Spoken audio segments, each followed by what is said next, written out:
Welcome to my channel and my life Saida's world. Hey viewers, আসসালামু আলাইকুম। আশা করি সবাই ভালো আছেন। দেখে বুঝতেই পাচ্ছেন আজ আমি রান্না করেছি গরুর পায়া।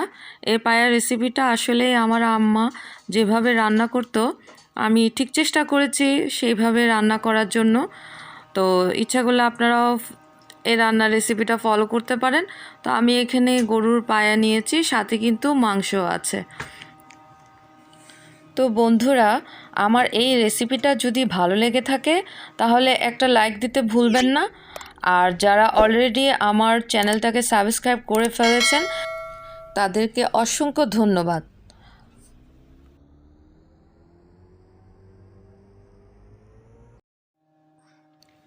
চলুন মশলাগুলো একবার দেখে নিই কি কি মশলা আমি ব্যবহার করেছি।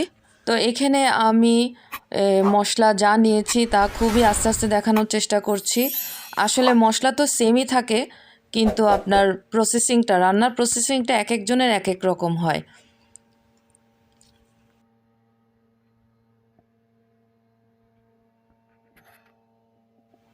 আমি শুধু এখানে এক্সট্রা নিয়েছি প্যাকেটের মশলা।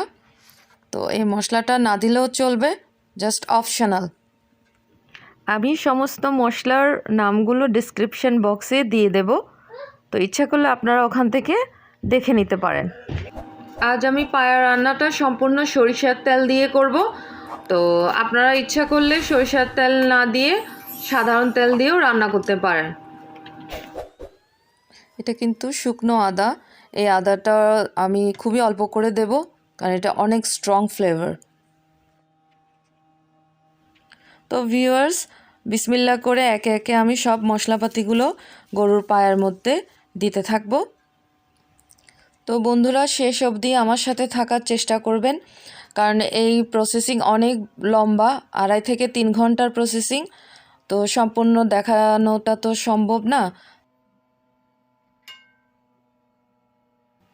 তো এখানে আমি পায়ার মশলাটা নিয়েছিলাম হাফ, এখন দিয়ে দিচ্ছি, আর বাকিটুকু আমি পরে দেব।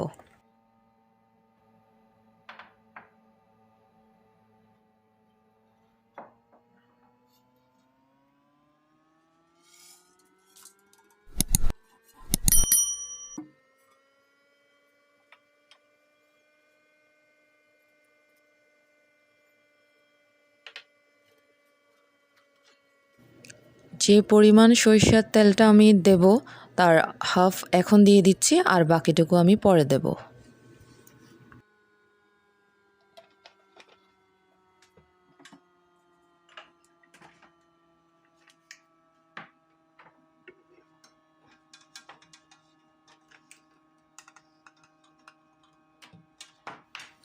শুকনো আদাটা আমি এখন দিচ্ছি, কিন্তু খুবই অল্প।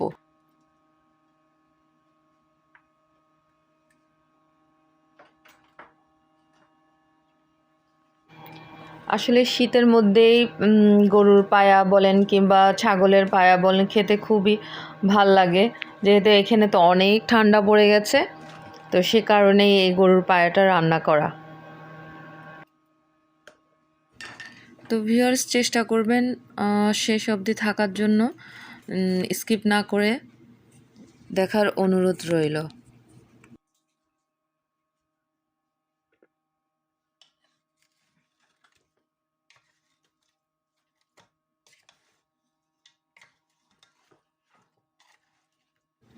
সব মশলা দেওয়ার পরে ভালো করে নেড়ে দিতে হবে। যদি চুলাটা জ্বালানো না থাকতো তাহলে আমি হাত দিয়ে মেখে দিতাম।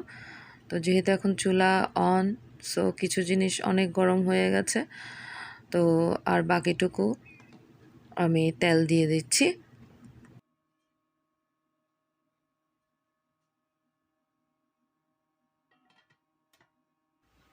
আমি এখন ঢেকে দিচ্ছি যতক্ষণ না বলক আসে।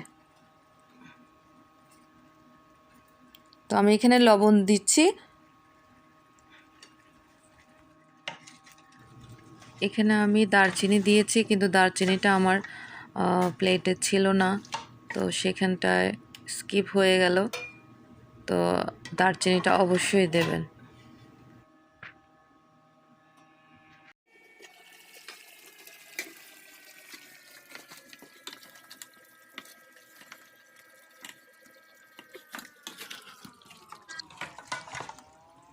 আমার অলরেডি গরুর পায়াটাতে বলক এসে গেল, কিন্তু আমি চেষ্টা করছি যে পেঁয়াজগুলো দিলাম সে পেঁয়াজগুলা মশলাগুলা ভালো মতো গলেছে কিনা।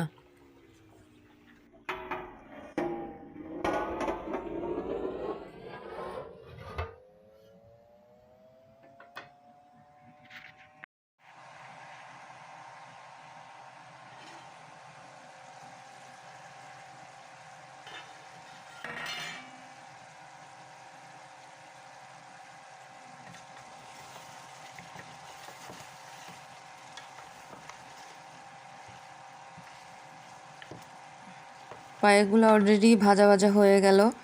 তো এখন পানি দেওয়ার সময় হয়েছে কি না আমি চেক করে তারপরে পানি দিয়ে দেব। তো আমি অলরেডি এক পাশের চুলাতে গরম পানি দিয়ে রেখেছি।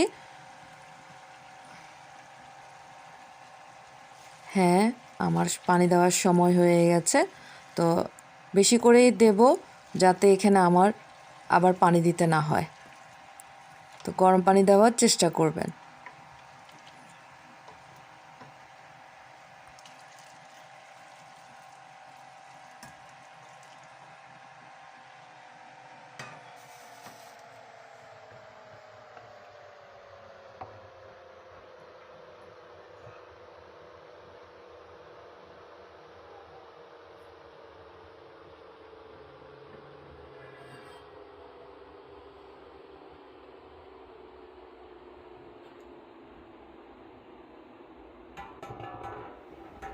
আমি আবার ঘন্টা খানেকের জন্য চুলাটাকে একেবারে ছোট করে বসিয়ে রাখব।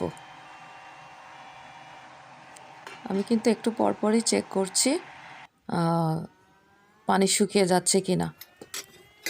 আশা করি এরপরে আর চেক করতে হবে না। ঝোলটা যার যার পরিমাণ মতোই রাখা দরকার। সো আমি এতটুকুই ঝোল রাখবো। তো এখানে আমি একটা জিনিস দেব, পাকা তেঁতুল গোলানো। তো এটা অপশনাল, এটা যদি কারো দিতে মন না চায় না দিলেও চলবে, বাট আমি সবসময় দেই। তেঁতুল দেওয়া শেষ, এখন আমার আরেকটা কাজ বাকি, এটা একেবারে লাস্ট কাজটা। তো ঝোল, তো যে যার মতো ঝোল যদি পছন্দ করেন যে না একটু গাঢ় দরকার, তো গাঢ় যাদের দরকার তাদের জন্য ময়দা মাখা পানি গুলিয়ে এটা দিয়ে দিতে হবে অল্প অল্প করে। আমি ময়দাগুলা পানি দিতে থাকবো আর চেক করতে থাকবো আমি কতটুক ঝোল থিকনেস চাই।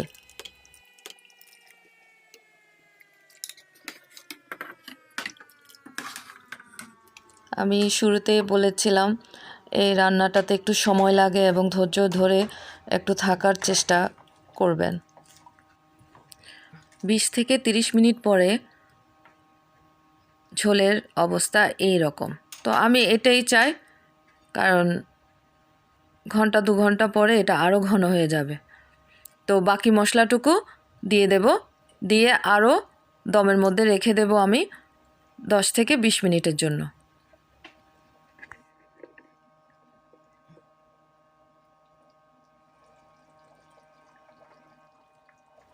তো ভিউয়ার্স, আমি এখানে কটা কাঁচামরিচ দিয়ে দিচ্ছি। কাঁচামরিচ দিয়ে দেওয়ার পরে আমি আরও কিছুক্ষণ চুলাটাকে ছোট করে বসিয়ে রাখবো।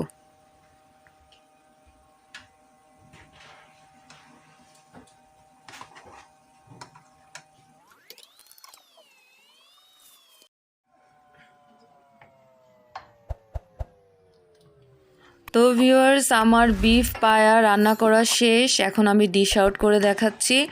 তো মাশাল্লাহ অনেক স্বাদ হয়েছে। তো যদি এই রেসিপিটা ভালো লাগে তো অবশ্যই চ্যানেলটা সাবস্ক্রাইব করতে ভুলবেন না, কারণ একটা ভিডিও বানাতে কিন্তু অনেক কষ্ট হয়।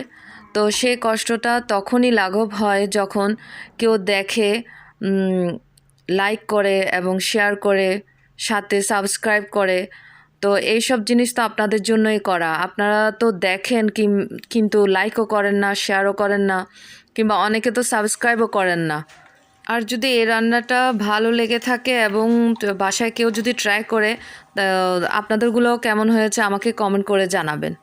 তো আশা করি সবাই ভালো থাকবেন, সুস্থ থাকবেন, এ কামনায় রইল। তো খোদা হাফেজ।